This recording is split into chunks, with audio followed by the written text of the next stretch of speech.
Donc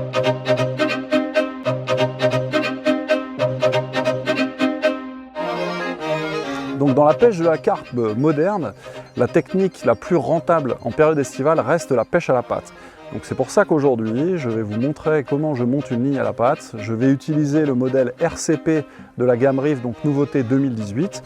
Dans la gamme des RCP existe 7 poids différents, donc du 0,2 jusqu'au 1 g.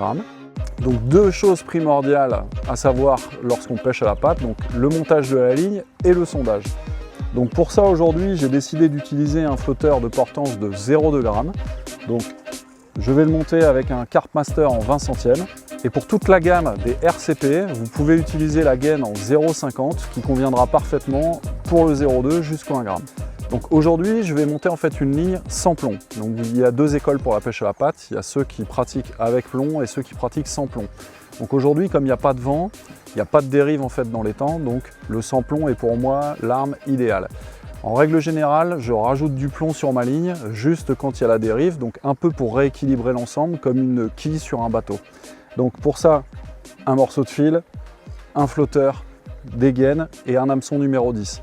Donc j'utilise toujours des hameçons entre 10 et 12 parce que comme vous allez utiliser des volumes qui sont assez gros, il faut quand même quelque chose d'assez épais, comme ça quand la carpe va aspirer, en recrachant, elle va pouvoir se piquer facilement.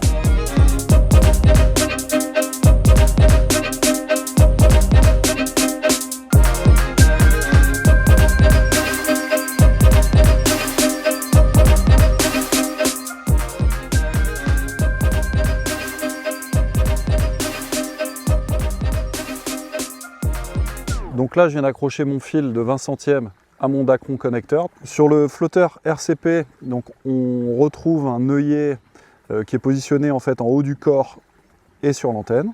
Donc je passe le nylon dans l'œillet, j'enfile 3 morceaux de gaine silicone sur la ligne, je passe les morceaux de gaine silicone donc, sur la quille du flotteur.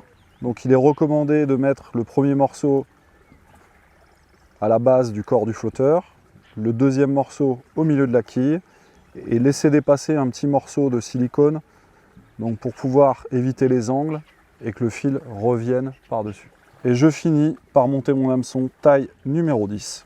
Donc en règle générale, je fais au moins 10 tours avant de serrer le nœud. Et je vais vous montrer également une petite astuce en serrant le nœud. Et de cette manière, ça ne bougera plus. Et ça restera toujours dans l'axe de la palette, à l'intérieur de la palette. Toujours humidifier un petit peu. Vous tirez. Le nœud est réalisé.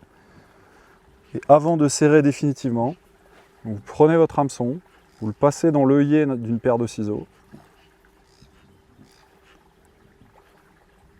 Là, le nœud a rebougé. On retire un petit peu sur l'excédent de nylon. Et maintenant, il est parfaitement en place, parfaitement serré, il ne bougera plus. On coupe l'excédent de nylon donc pour laisser un demi-centimètre.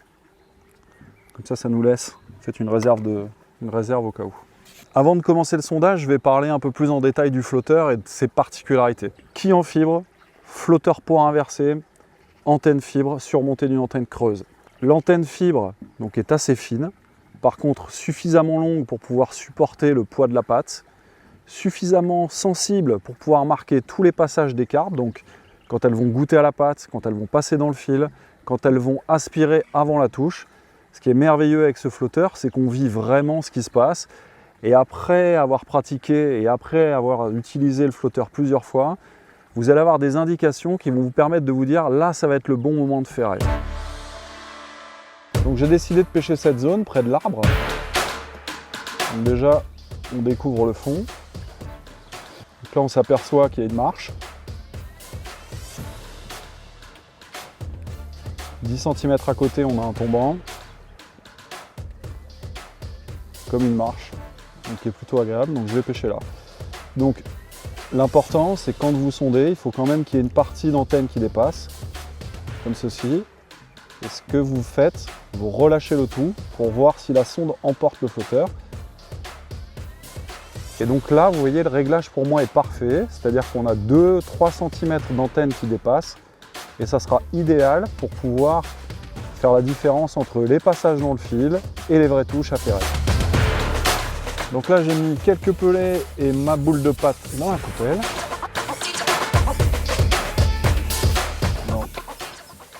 J'arrive sur mon repère. Donc faites attention de mettre la coupelle toujours du bon côté, donc pour pouvoir déposer votre boule de pâte et les appâts. Ça. En règle générale, il faut accompagner la descente de la pâte. Donc là, c'est parfait. Donc les 3-4 cm de flotteur qui dépassent. Et voilà. Ça, c'est la touche à ferrer.